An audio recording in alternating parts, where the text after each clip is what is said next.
Abrí la caja donde guardaba mi collar y estaba vacía. Sentí que el aire se me escapaba del pecho. Era la herencia de 3 generaciones, lo único que me quedaba de las mujeres de mi familia. En ese momento mi nuera entró a mi habitación y vio mi cara de desesperación. Le conté que no estaba mi collar.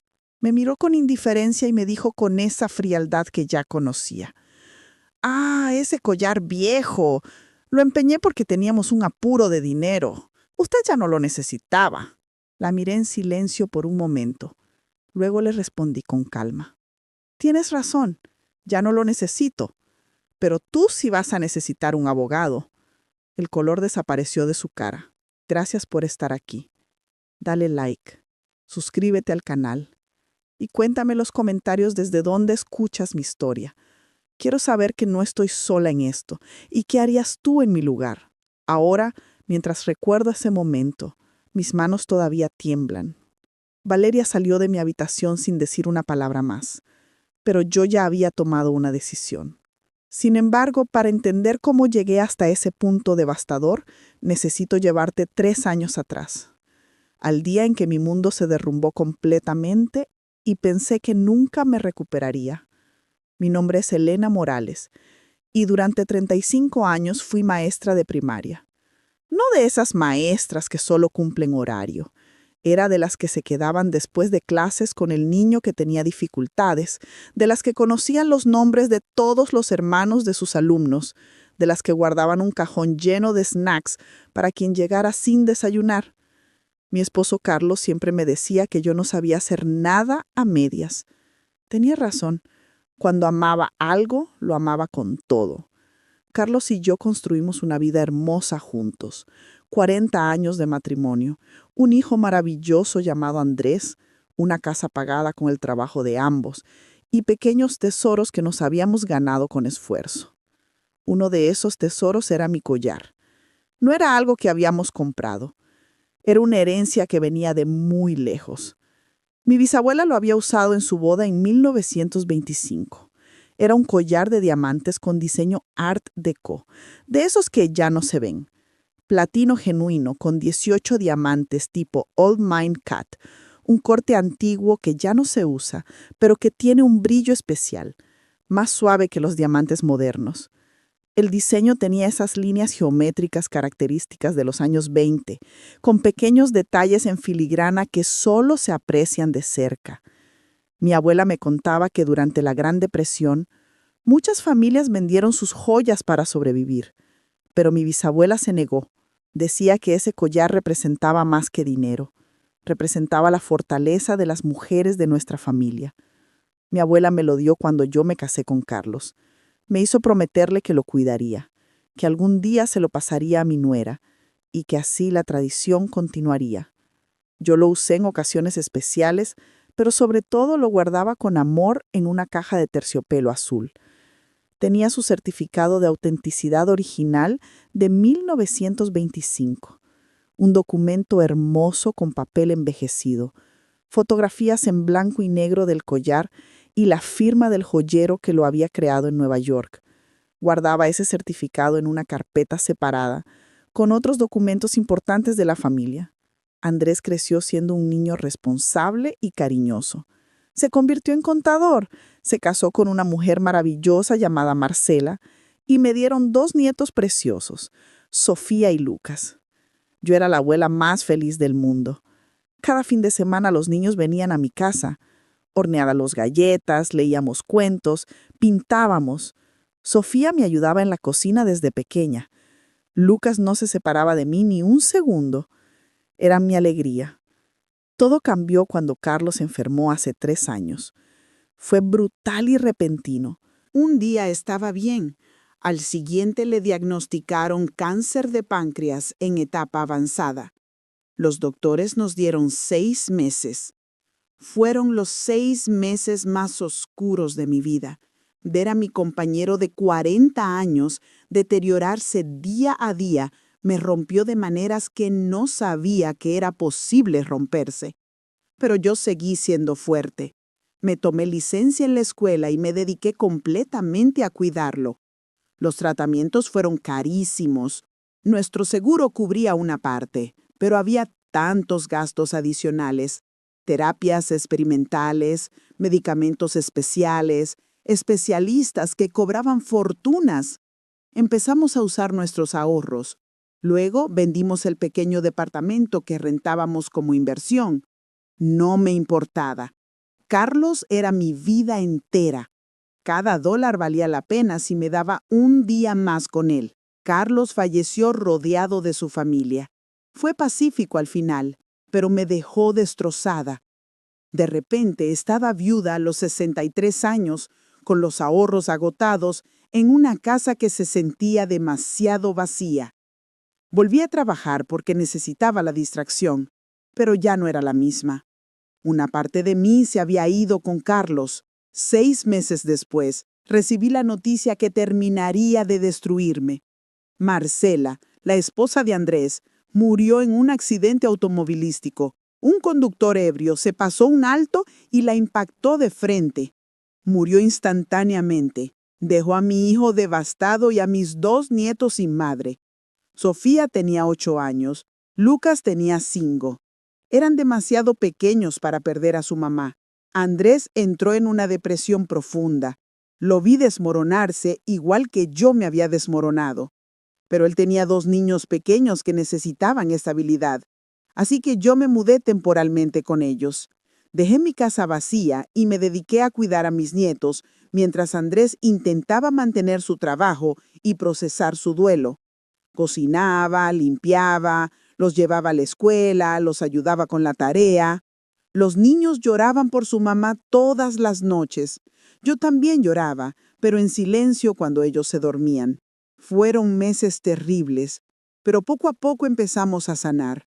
Los niños volvieron a sonreír. Andrés comenzó a salir de su depresión. Yo encontré un nuevo propósito en cuidarlos. Me jubilé oficialmente 2 años después de la muerte de Carlos, cuando cumplí 65 años. Ya no tenía la energía de antes para manejar un salón de clases, pero seguí viviendo con Andrés y mis nietos. Ellos me necesitaban y yo los necesitaba. 8 meses después de mi jubilación, Andrés conoció a Valeria en una aplicación de citas. Me lo contó tímidamente, como pidiendo mi aprobación. Yo le dije que me alegraba por él, que merecía ser feliz de nuevo. Y lo decía sinceramente. Mi hijo había sufrido demasiado. Si había encontrado a alguien que lo hacía feliz, yo lo apoyaría. La primera vez que conocí a Valeria fue en una cena familiar. Llegó perfectamente arreglada, con un vestido elegante y una sonrisa radiante. Era guapa, tenía 32 años, 10 años menor que Andrés. Me abrazó calurosamente y me trajo flores. Los niños la miraban con curiosidad, pero mantenían distancia, lo cual era comprensible. Durante esa cena, Valeria fue encantadora. Me preguntó por mi vida, por mi carrera como maestra. Elogió mi comida, ofreció ayudar con los platos, intentó jugar con los niños aunque ellos no respondían mucho. Cuando se fueron esa noche, Andrés me preguntó qué me había parecido.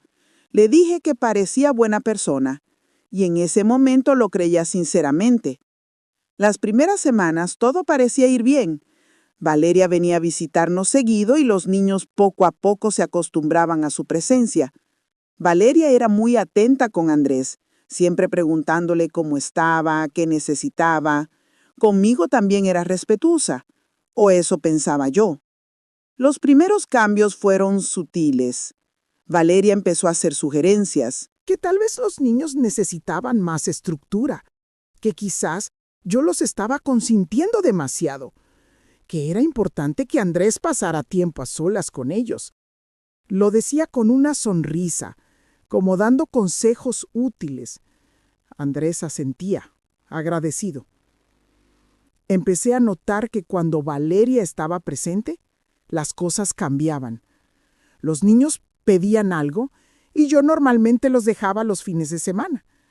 Pero si Valeria estaba ahí, Andrés decía que no, mirando a Valeria como buscando su aprobación.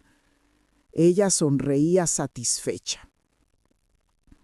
Después de 6 meses de relación, Andrés me dijo que Valeria se iba a mudar con ellos, que las cosas iban muy bien y los niños necesitaban una figura materna estable. Me preguntó qué opinaba. Le dije que si él era feliz, yo estaba feliz. Pero también le pregunté qué significaba eso para mí.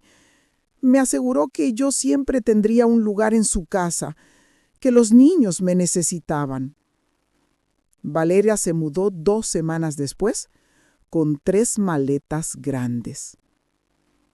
Esa noche, después de que todos se fueron a dormir, ella se acercó a mí en la cocina mientras yo preparaba el café del día siguiente. Me dijo con voz dulce pero firme que ahora que ella vivía ahí, se encargaría de esas cosas, que yo merecía descansar, que era hora de que la casa tuviera a una mujer más joven a cargo. Lo dijo con una sonrisa, pero algo en sus ojos me hizo sentir un escalofrío. Los cambios se aceleraron. De repente había nuevas reglas. Valeria reorganizó la cocina completamente. Mis recetas fueron reemplazadas por las de ella. Los niños ya no podían entrar a mi habitación sin pedir permiso primero. Las salidas al parque que yo hacía con ellos todos los sábados fueron reducidas porque Valeria insistía en que necesitaban pasar más tiempo en familia, lo cual significaba con ella y Andrés sin mí. 3 meses después de que Valeria se mudara, Andrés me dijo que él y Valeria habían decidido casarse, que querían que formaran una familia completa. Me lo dijo con entusiasmo, esperando que yo compartiera su alegría. Forcé una sonrisa y lo abracé. Le dije que me parecía maravilloso, pero por dentro sentía un vacío creciente. La boda fue pequeña. Yo sonreí en todas las fotos. Bailé con mi hijo. Abracé a mi nueva nuera. Los niños fueron pajes. Sofía parecía confundida durante toda la ceremonia. Lucas preguntó en voz alta si esto significaba que Valeria era su nueva mamá. Y el silencio incómodo que siguió fue doloroso. Valeria se agachó, lo abrazó y le dijo que ella nunca podría reemplazar a su mamá, pero que estaba ahí para amarlos.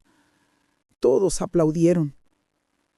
Yo apreté mi copa tan fuerte que casi la rompo. Después de la boda, todo empeoró. Valeria empezó a tratarme diferente cuando Andrés no estaba cerca.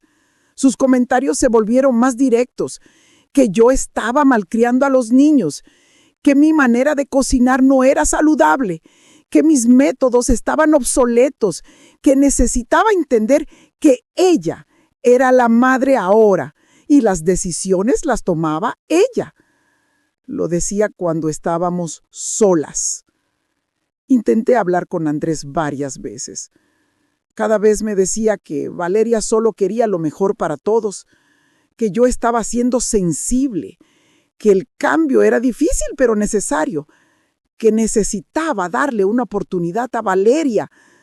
Sus palabras me dolían más que las de ella. Mi propio hijo no me estaba escuchando. Los niños también estaban cambiando. Sofía, que siempre corría a abrazarme, ahora apenas me miraba. Lucas, que me pedía que le leyera cuentos cada noche, ahora decía que prefería que Valeria lo hiciera. No eran ellos mismos. Algo estaba pasando, pero yo no sabía exactamente qué. 1 año después de la boda, Valeria me dijo que ella y Andrés habían hablado y pensaban que sería mejor que yo volviera a mi casa, que los niños necesitaban espacio para adaptarse completamente a su nueva familia, que yo siempre sería bienvenida a visitarlos, pero que vivir todos juntos ya no era práctico. Me lo dijo una tarde, mientras tomábamos café, como si hablara del clima. Cuando le pregunté si Andrés sabía de esta conversación, me aseguró que habían hablado largo y tendido.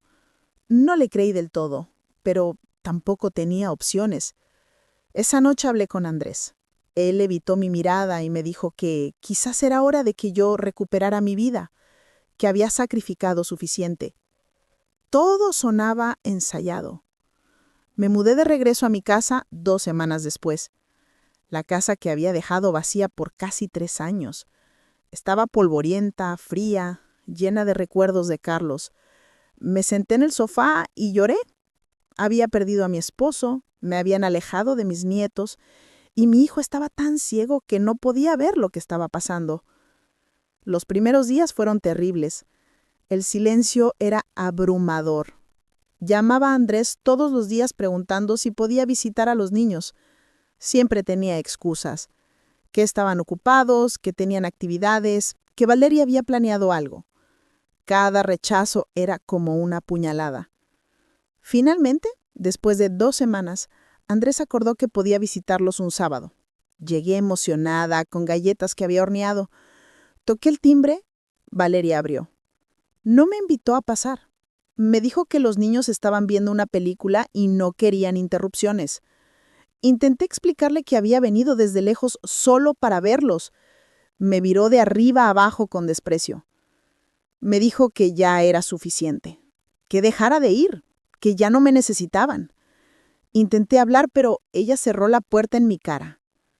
A través de la ventana vi a Sofía y Lucas mirándome sin decir nada. Mi corazón se rompió. Volví a mi auto llorando tanto que tuve que detenerme 2 veces porque no podía ver bien. Esa noche no dormí, pero a la mañana siguiente desperté con una claridad extraña. 35 años siendo maestra me habían enseñado algo. Cuando un niño cambia drásticamente, siempre hay una razón. Sofía y Lucas me amaban. Algo los había cambiado. Y yo iba a descubrir qué. Llamé a Roberto Fuentes, un colega que ahora trabajaba como consultor para servicios de protección infantil. Le conté todo.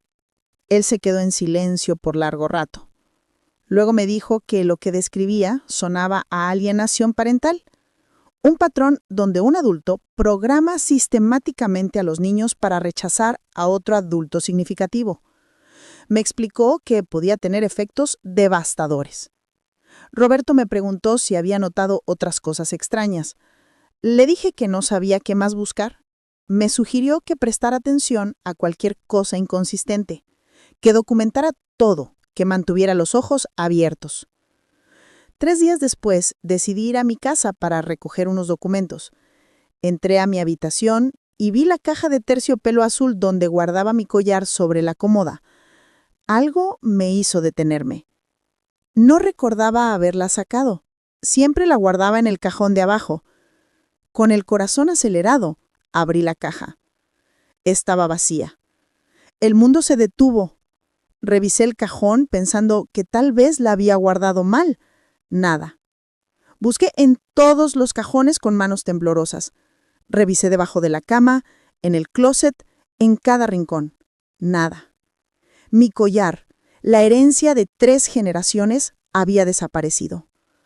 Me senté en la cama sin poder respirar bien. Ese collar era lo único físico que me conectaba con mi abuela, con mi bisabuela, con las mujeres fuertes de mi familia. Representaba más que dinero. Representaba historia, amor, sacrificio. Y había desaparecido. En ese momento, mi puerta se abrió. Era Valeria.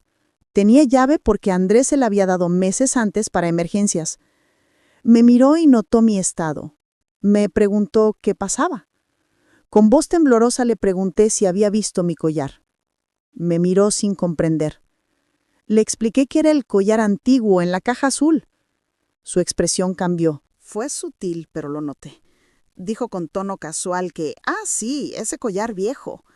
Le pregunté dónde estaba. Me miró directo a los ojos y me dijo que lo había empeñado hace unos meses. Sentí que me caía al vacío. Le pregunté que había hecho qué.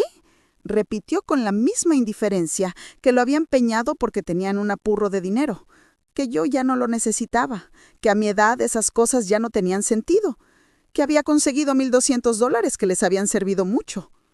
Me quedé mirándola sin poder procesar lo que estaba escuchando. $1,200. Había vendido la herencia de mi familia, algo que no le pertenecía, por $1,200. La furia comenzó a hervir dentro de mí. pero me obligué a mantener la calma. La miré en silencio por un largo momento. Luego le dije con voz tranquila pero firme: «Tienes razón en algo, Valeria. Ya no necesito ese collar. Pero tú sí vas a necesitar un muy buen abogado». Vi cómo el color desaparecía de su cara. Intentó decir algo, pero yo levanté la mano. Le dije que se fuera de mi casa inmediatamente y que no volviera nunca sin mi permiso. Se fue sin decir palabra, pero vi en sus ojos que estaba calculando, tratando de entender si yo hablaba en serio. En cuanto se fue, llamé a Roberto. Le conté lo que acababa de pasar. Me dijo que esto era más serio de lo que habíamos pensado, que empeñar propiedad ajena era delito, que necesitaba actuar rápido. Me preguntó si tenía prueba de que el collar era mío. Le dije que sí, que tenía el certificado de autenticidad original. Roberto me conectó con un abogado llamado Javier Mendoza, especializado en fraude y casos de propiedad. Javier vino a mi casa esa tarde. Le mostré el certificado. Era un documento hermoso, con papel envejecido pero legible. Describí el collar en detalle. Collar Art Deco de platino con 18 diamantes tipo Old Mine Cut. Peso total aproximado de 12 quilates, fabricado en 1925 por un joyero de Nueva York. Incluía fotografías en blanco y negro del collar y la firma del joyero. Javier revisó el documento con atención. Me dijo que esto era perfecto en términos legales, que con este certificado podía probar sin duda que el collar era mío. Me preguntó si sabía qué casa de empeño lo había llevado. Le dije que no, pero que investigaríamos. Roberto usó sus contactos para llamar a las principales casas de empeño de la ciudad. En la tercera llamada encontramos algo. Casa de Empeños González tenía registro de un collar antiguo de diamantes empeñado hace 4 meses por Valeria Soto de Morales. El préstamo había sido de $1,200 con plazo de 3 meses para recuperarlo, pagando $1,500. Valeria nunca pagó. Después de los 3 meses, el collar pasó a ser propiedad de la casa de empeño. Ellos lo habían investigado, descubrieron que era auténtico y lo vendieron a un coleccionista privado por $180,000 3 semanas atrás. Cuando Javier me dijo eso, sentí que me mareaba. $180,000. Valeria había empeñado algo que valía cientos de miles por $1,200 y ya ni siquiera estaba ahí. Pero Javier me explicó que cuando un objeto robado o empeñado ilegalmente es vendido, el dueño legítimo tiene derecho a recuperarlo. El coleccionista tendría que devolverlo. Era una cadena de consecuencias legales, pero al final yo recuperaría mi collar. Javier me preguntó si quería proceder. Le dije que sí, sin dudarlo. Esa tarde fuimos a la estación de policía y presenté denuncia formal. Mostré el certificado de autenticidad. Expliqué que Valeria no tenía mi permiso para empeñar el collar, que ni siquiera vivía conmigo, que había entrado a mi casa sin autorización y había tomado algo que no le pertenecía. El oficial tomó mi declaración y me dijo que investigarían. 2 días después, 2 detectives fueron a Casa de Empeños González. Confirmaron el registro. La Casa de Empeños proporcionó copias de la identificación de Valeria, su firma y fotografías del collar, que habían tomado cuando lo recibieron. Las fotografías coincidían perfectamente con las del certificado. Javier contrató a un tasador profesional de joyas antiguas. El tasador, un hombre de unos 70 años con décadas de experiencia, revisó todo meticulosamente. 2 días después, me envió su reporte oficial. El collar era auténtico, sin duda. Los diamantes eran genuinos tipo Old Mine Cut. El platino era de alta calidad. El diseño era característico del período Art Deco. Su estimación de valor de mercado actual, $215,000. Mientras esto sucedía, recibí un mensaje de texto de un número desconocido. Decía: «Abuela, soy Sophie. Encontré el celular viejo de papá. Necesito hablar contigo, pero Valeria revisa mi teléfono todas las noches. Por favor, no le digas a nadie». Mi corazón saltó. Le respondí que podía hablar conmigo de lo que fuera. Los mensajes que siguieron me rompieron el corazón. Sofía me contó que Valeria les decía constantemente que yo no quería verlos, que estaba muy ocupada con mi propia vida, que si yo realmente los quisiera, pelearía más por verlos. Me dijo que cuando intentaba llamarme, Valeria le quitaba el teléfono y le decía que no molestara a la abuela. Pero Sofía me contó algo más. Me dijo que Valeria hablaba mucho por teléfono con alguien llamado Ricardo, que se encerraba en su cuarto y hablaba bajo, que una vez había escuchado desde afuera y Valeria le decía a Ricardo que lo extrañaba, que pronto podrían estar juntos más seguido, que solo necesitaba un poco más de tiempo. Le pedí a Sofía que documentara lo que pudiera sin ponerse en peligro. 2 días después, me envió capturas de pantalla de mensajes que había logrado fotografiar del teléfono de Valeria. Los mensajes eran con alguien guardado como R. En uno, Valeria le decía que había conseguido dinero extra, que podrían irse ese fin de semana al hotel. Otro mensaje decía que pronto tendrían suficiente para lo que habían planeado, que solo necesitaba manejar bien a Andrés un poco más. Le mostré todo a Roberto y a Javier. Roberto me miró con tristeza. Me dijo que esto pintaba un cuadro claro.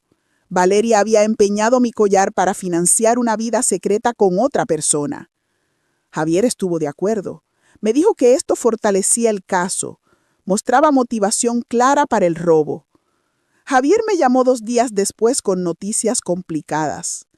Casa de Empeños González había recibido la notificación policial de que el collar era robado y debían devolverlo.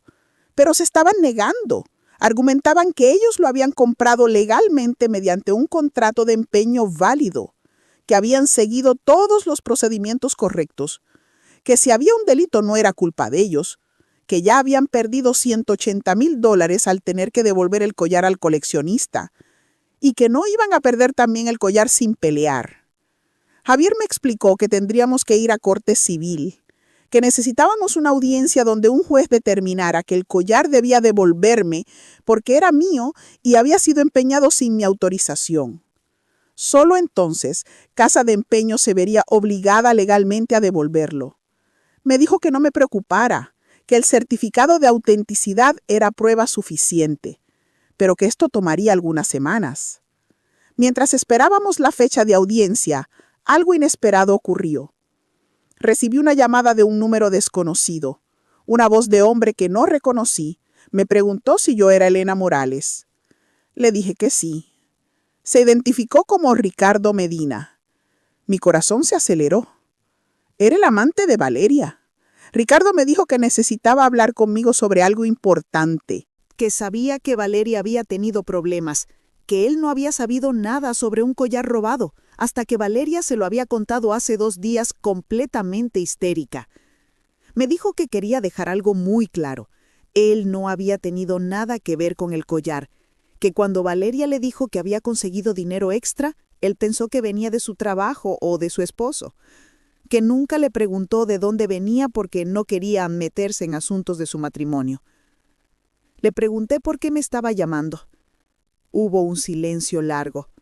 Finalmente me dijo que porque Valeria le había pedido que testificara en su favor si esto iba a juicio, que dijera que el dinero del collar había sido para emergencias médicas de uno de los niños, no para sus escapadas. Me dijo que él no iba a mentir en corte, que quería que yo supiera que él no era parte de esto, que tan pronto como Valeria le contó sobre el collar robado y los problemas legales, él había terminado la relación. Le pregunté si estaría dispuesto a dar testimonio de la verdad si era necesario. Hubo otro silencio. Luego me dijo que sí, que no quería problemas legales él mismo, que simplemente diría la verdad. Valeria le había dado dinero en varias ocasiones diciendo que eran extras de su trabajo, nunca mencionó un collar, nunca dijo que era dinero robado. Le agradecí y colgué. Le conté a Javier sobre la llamada de Ricardo. Javier sonrió. Me dijo que esto era perfecto, que cuando las ratas abandonan el barco se hunde más rápido. Que si Ricardo testificaba que Valeria le había dado dinero sin explicar de dónde venía, fortalecía nuestro caso de que ella había empeñado el collar para financiar su aventura, no para alguna emergencia legítima. La audiencia con Casa de Empeños González fue 2 semanas después. Llegamos temprano, El abogado de la casa de empeños era un hombre de traje caro que claramente estaba acostumbrado a ganar. Argumentó que su cliente había seguido todos los procedimientos legales, que Valeria se había presentado con identificación válida, había firmado todos los documentos, había empeñado el collar como cualquier persona tiene derecho a empeñar sus propias pertenencias, que la casa de empeños no tenía manera de saber que el collar no era de ella, que habían actuado de buena fe en todo momento. Javier presentó el certificado de autenticidad. Explicó que ese documento probaba, sin lugar a dudas, que el collar era mío, que había sido fabricado en 1925 y había pasado por 3 generaciones de mi familia. Presentó mi declaración jurada explicando que nunca había dado permiso a Valeria para empeñar el collar. Presentó evidencia de que Valeria no vivía conmigo en el momento del empeño, por lo tanto, no tenía acceso legítimo a mis pertenencias. El abogado de la casa de empeños contraatacó. Dijo que no había prueba de que Valeria no tuviera permiso, que tal vez yo le había dado permiso verbal, que tal vez era un préstamo familiar que salió mal, que su cliente no podía ser responsable de disputas familiares internas. El juez, una mujer de unos 50 años con expresión seria, revisó todos los documentos. Luego me preguntó directamente si yo había dado permiso a Valeria Soto de Morales para empeñar mi collar. Le dije que no, categóricamente no. Me preguntó si alguna vez le había dado acceso a Valeria a ese collar. Le expliqué que Valeria había entrado a mi casa usando una llave que mi hijo le había dado para emergencias y que había tomado el collar sin mi conocimiento ni autorización. El juez miró al abogado de casa de empeños. Le preguntó si su cliente había verificado, de alguna manera, que la persona que empeñaba el collar tenía derecho a hacerlo. El abogado admitió que solo verificaban identidad, no propiedad. El juez asintió. Luego dictaminó. Dijo que si bien Casa de Empeños había seguido sus procedimientos estándar, eso no los eximía de la responsabilidad de devolver propiedad robada a su dueño legítimo. Que el certificado de autenticidad era prueba suficiente de mi propiedad. Que Valeria había cometido un delito al empeñar propiedad ajena. Que Casa de Empeños debía devolver el collar a mí, su dueña legítima, en un plazo de 5 días hábiles. Que Casa de Empeños tenía todo el derecho de demandar a Valeria por los daños que esto les causara, pero que eso era un asunto entre ellos y ella. Salimos de la corte con una pequeña victoria. Javier me dijo que en 5 días tendría mi collar de vuelta. Pero ahora venía la parte difícil. Casa de Empeños iba a demandar a Valeria, y necesitábamos hablar con Andrés antes de que todo explotara. Llamé a Andrés y le pedí que viniera a mi casa urgentemente, sin Valeria. Su voz sonó preocupada. Le aseguré que estaba bien de salud, pero que necesitaba hablar con él sobre algo muy importante. Acordó venir al día siguiente. Cuando Andrés llegó, lucía cansado y preocupado. Se sentó en el sofá y me preguntó qué era tan urgente. Respiré profundo. Le dije que necesitaba mostrarle algunas cosas y que me escuchara sin interrumpir hasta que terminara. Empecé por el principio. Le conté que había ido a mi casa hace semanas y mi collar no estaba. Vi cómo su expresión cambiaba de confusión a sorpresa. Le conté que Valeria había estado ahí y que cuando le pregunté por el collar, me dijo que lo había empeñado hace 4 meses porque necesitaban dinero. Que había conseguido $1,200. Abrió la boca para hablar, pero lo detuve. Le dije que había más. Le mostré el certificado de autenticidad, le expliqué el valor histórico del collar. Luego le mostré el reporte del tasador. Cuando leyó la cifra de $215,000, palideció. Me preguntó si era real. Le aseguré que sí. Le conté sobre la casa de empeños, sobre cómo Valeria nunca había pagado para recuperarlo, sobre cómo lo vendieron por $180,000. Le expliqué que había presentado denuncia policial, que había ido a corte, que en 5 días recuperaría mi collar. Le expliqué que Casa de Empeños iba a demandar a Valeria por daños, que estaban pidiendo $12,000 de indemnización, que si no pagaba enfrentaría cargos criminales. Andrés estaba en shock. Me dijo que él no sabía nada de esto, que Valeria nunca le había dicho que había empeñado mi collar. que sí habían tenido algunos gastos, pero nada que justificar algo así. Le pregunté qué tipo de gastos. Me dijo que el auto había necesitado reparaciones, que habían tenido que cambiar el calentador. Le pregunté si $1,200 era suficiente para todo eso. Se quedó callado. Luego negó con la cabeza. Dijo que tal vez para una cosa, pero no para todo. Entonces le mostré los mensajes entre Valeria y Ricardo. Vi cómo sus manos empezaban a temblar mientras leía. Le mostré las capturas de pantalla que Sofía había capturado, los mensajes sobre hoteles, sobre conseguir dinero, sobre manejar a Andrés. Cuando terminó de leer, se cubrió la cara con las manos. Le conté sobre Ricardo y cómo había investigado. Le mostré fotos de redes sociales, un hombre de unos 40 años, agente de bienes raíces. En una foto del año pasado, en una playa, apenas visible pero inconfundible, estaba Valeria. Andrés comenzó a llorar. No eran lágrimas silenciosas, era un llanto profundo, desgarrador. Me acerqué y lo abracé como cuando era niño. Se aferró a mí y lloró por lo que pareció una eternidad. Entre sollozos decía que había sido un idiota, que había estado tan desesperado por darles una madre a sus hijos, que no había visto lo obvio, que había dejado que alejaran a la única persona que realmente amaba a su familia. Le aseguré que no era su culpa, que Valeria era manipuladora, que había usado su dolor en su contra, pero él seguía repitiendo que debió haber visto las señales, que debió haberme escuchado. Roberto llegó 1 hora después como habíamos planeado. Se sentó con nosotros y habló sobre alienación parental. Explicó cómo funciona, el daño que causa. Le mostró a Andrés los mensajes que Sofía me había enviado, donde describía las cosas que Valeria les decía sobre mí.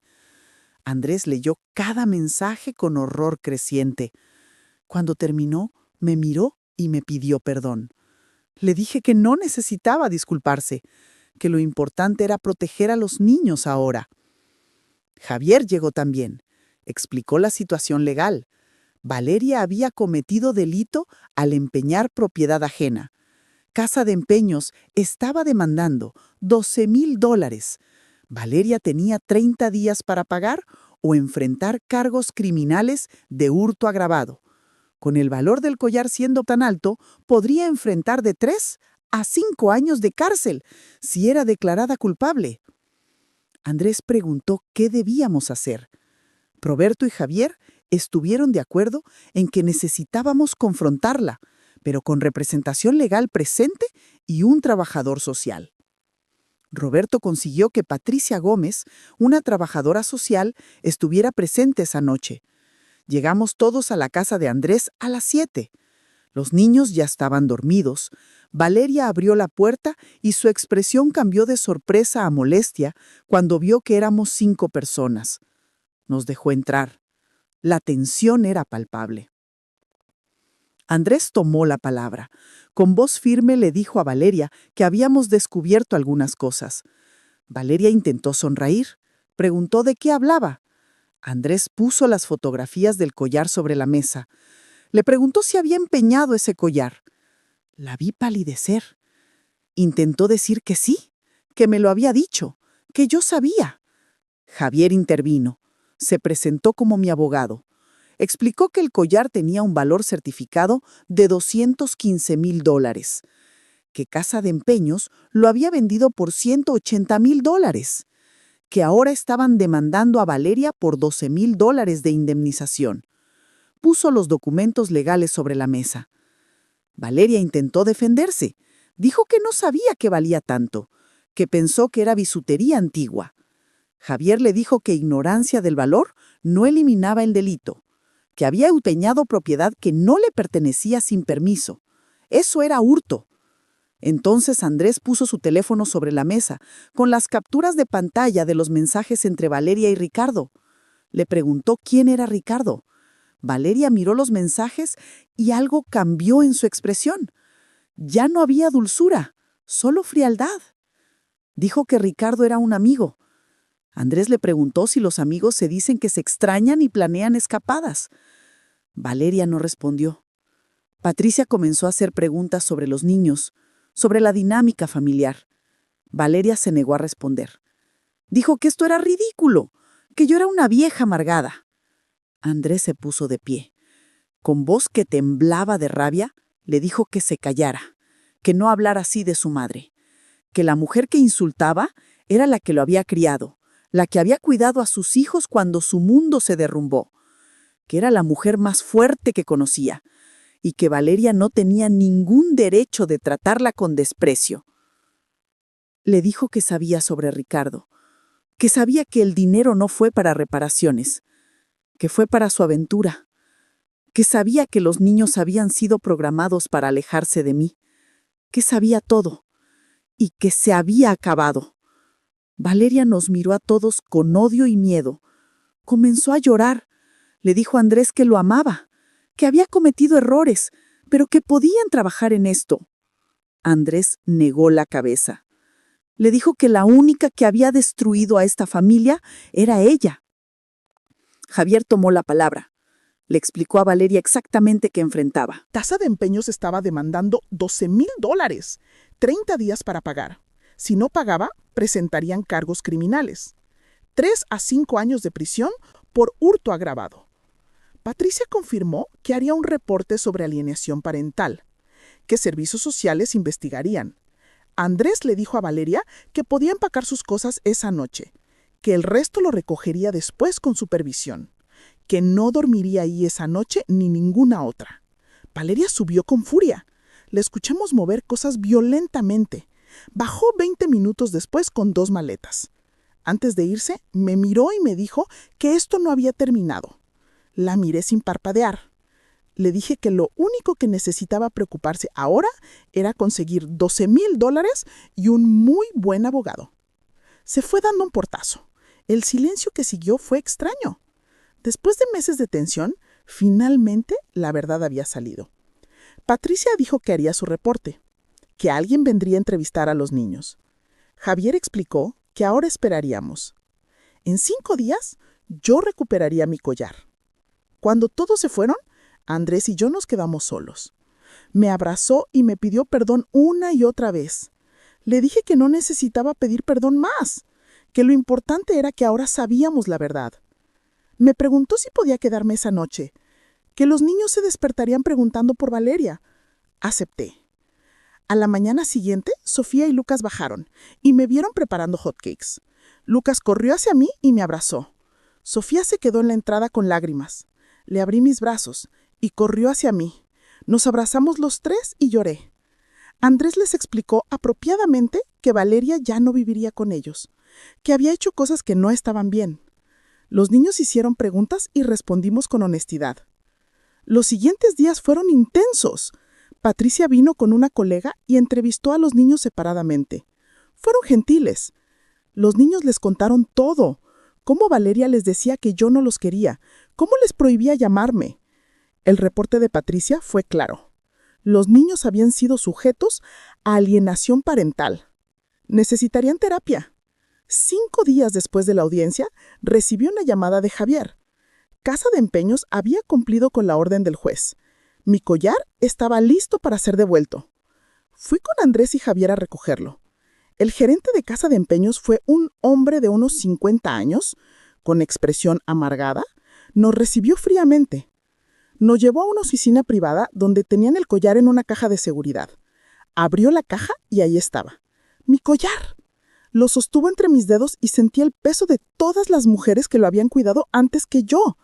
El platino todavía brillaba con ese brillo suave característico. Los diamantes con corte Old Mine Cut tenían ese resplandor más cálido que los diamantes modernos. Las líneas Art Deco del diseño seguían siendo elegantes después de 100 años. Lloré ahí mismo. El gerente me hizo firmar unos papeles confirmando que lo había recibido. Luego me miró y me dijo con voz dura que esperaba que estuviera satisfecha, que su negocio acababa de perder $180,000 por culpa de mi nuera. Javier intervino y le recordó que ellos tenían todo el derecho de demandar a Valeria por esos daños, que no era mi responsabilidad. El gerente asintió secamente y nos dijo que eso era exactamente lo que harían. Mientras tanto, el caso legal avanzaba. Casa de Empeños presentó formalmente su demanda contra Valeria. La cifra era clara: $12,000 de indemnización, 10 veces el monto del préstamo original. Era una sentencia estándar por empeñar propiedad robada. Valeria tenía 30 días para pagar o enfrentaría cargos criminales. Valeria contrató un abogado, pero el caso era claro. Ella había empeñado propiedad ajena. El certificado de autenticidad probaba que el collar era mío. Su firma estaba en todos los documentos del empeño. No había defensa posible. Su abogado intentó negociar un plan de pagos extendido, pero Casa de Empeños se negó. Querían el pago completo o presentarían cargos. 3 semanas después de aquella confrontación, recibí una llamada inesperada. Era Valeria. Su voz sonaba desesperada. Me dijo que necesitaba hablar conmigo, que por favor le diera unos minutos. Algo en su tono me hizo aceptar. Le dije que podía venir a mi casa esa tarde, pero que Javier estaría presente. Ella aceptó. Llegó luciendo terrible. Maquillaje corrido, ojos hinchados, cabello despeinado. Se sentó frente a mí y Javier con las manos temblorosas. Empezó a hablar. Me dijo que lo sentía, que había cometido errores terribles, que las cosas con Ricardo habían terminado mal, que él la había dejado cuando supo de los problemas legales, que su propia familia no quería saber nada de ella después de enterarse de lo que había hecho. Me dijo que no tenía $12,000, que los bancos no le prestaban, que no tenía nadie que la ayudara, que enfrentaba prisión real. Me rogó que hablara con Casa de Empeños, que convenciera a los abogados de ser más flexibles, que ella haría lo que fuera para compensar. La escuché en silencio. Cada palabra era manipulación. Ni una vez mencionó el daño a los niños. Ni una vez se disculpó genuinamente por la alienación, por las mentiras. Todo giraba alrededor de ella, de su situación. Cuando terminó, respiré profundo. Le dije que no había nada que yo pudiera hacer por ella, que había firmado documentos legales y esos documentos eran finales, que había tenido múltiples oportunidades de hacer lo correcto y cada vez eligió el engaño, que había manipulado a mi hijo, robado mi herencia familiar y lastimado emocionalmente a 2 niños que ya habían perdido suficiente. Intentó interrumpir. La detuve. Le dije que no tenía derecho a minimizar el daño que causó, que Sofía tenía pesadillas, que Lucas tenía miedo de perder a todos los que amaba, que les tomaría años deshacer su daño. Me preguntó llorando si nunca podría perdonarla. Le respondí con honestidad, que el perdón era algo que quizás algún día yo elegiría por mi propia paz, no porque ella lo mereciera, que ese día no era hoy, y que incluso si algún día perdonaba, eso no significaba que habría lugar para ella en nuestras vidas. Se fue sin decir más. 2 días después, su abogado contactó a Andrés. Le explicó la situación. Valeria no tenía los $12,000. Enfrentaba prisión. Le preguntó a Andrés si consideraría ayudarla a evitar la cárcel. Andrés se quedó callado por largo rato. Finalmente habló. Me dijo que tenía 2 hijos que ya habían perdido a su madre biológica, que no quería que cargaran con la vergüenza de tener una madrastra en prisión, que no lo hacía por Valeria, sino por ellos, que pagaría los $12,000, pero con condiciones estrictas. Las condiciones fueron claras. Valeria firmaría el divorcio sin pelear nada. No intentaría ningún tipo de contacto con los niños. Firmaría un documento admitiendo lo que había hecho de manera que quedara registro legal permanente, y nunca se acercaría a mí ni intentaría contactarme. Valeria aceptó todo. Andrés pidió un préstamo bancario de $50,000, hipotecando parte de su casa. Usó $12,000 para pagar a Casa de Empeños. El resto lo guardó como colchón financiero porque ahora estaba solo con 2 niños. El día del pago fuimos al juzgado. Casa de Empeños recibió su compensación. El juez cerró el caso civil. Luego hubo una audiencia breve sobre el divorcio. Con el reporte de Patricia, con la evidencia de alienación parental, con el delito que Valeria había cometido, todo estaba claro. El juez dictaminó el divorcio. Andrés mantuvo todo: la casa, los bienes, la patria potestad completa de sus hijos. Valeria no tendría ningún tipo de contacto con los menores. El juez además emitió una orden de no contacto de 2 años, durante los cuales Valeria no podría acercarse ni a Andrés, ni a los niños, ni a mí. Si violaba esa orden, enfrentaría cargos adicionales.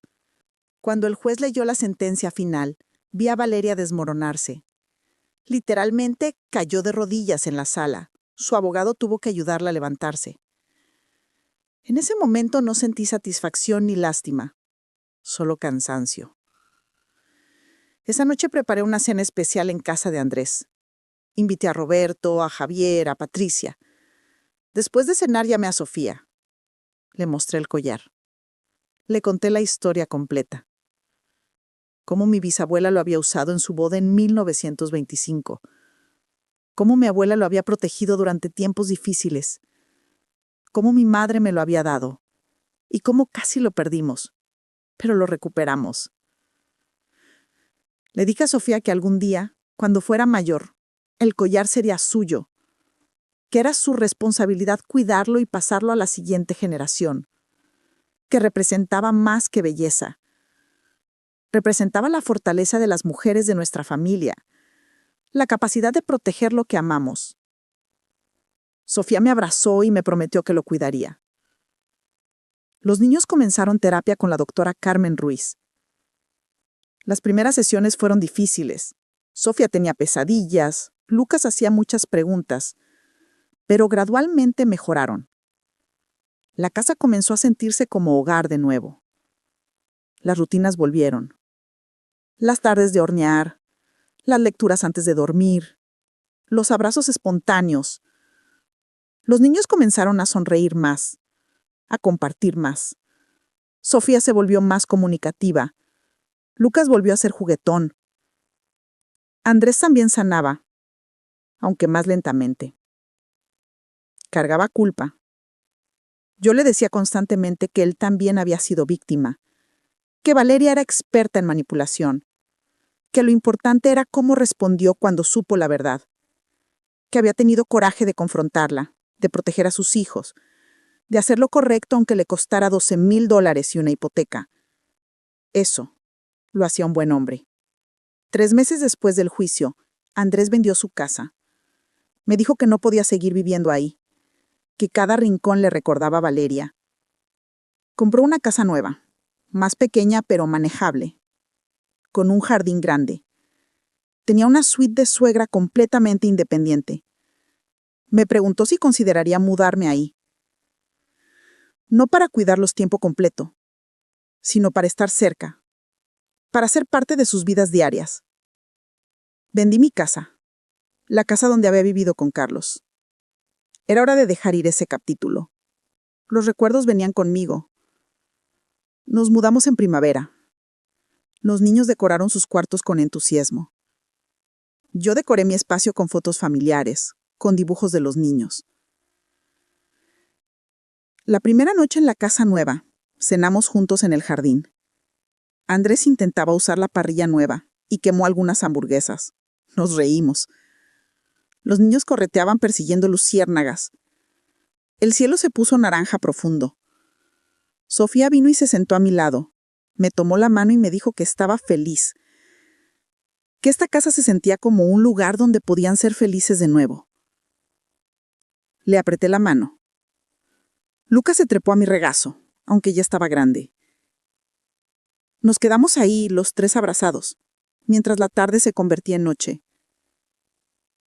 Pasó más de 1 año desde aquella mañana, cuando abrí la caja y encontré mi collar desaparecido. 1 año desde que Valeria me dijo que yo ya no lo necesitaba. 1 año desde que le respondí que ella sí iba a necesitar un abogado. Tenía razón en ambas cosas. Es cierto que yo ya no necesitaba ese collar de la manera que ella pensaba. No lo necesitaba para sentirme valiosa. No lo necesitaba para saber quién era.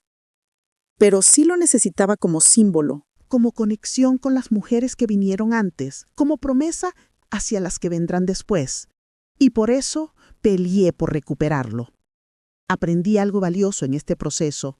Aprendí que la bondad no es debilidad, que ser amorosa no significa ser ingenua, que a veces el acto más amoroso que puedes hacer es defender límites, decir no, pelear por lo correcto incluso cuando cuesta. 35 años siendo maestra me enseñaron a ser paciente y compasiva.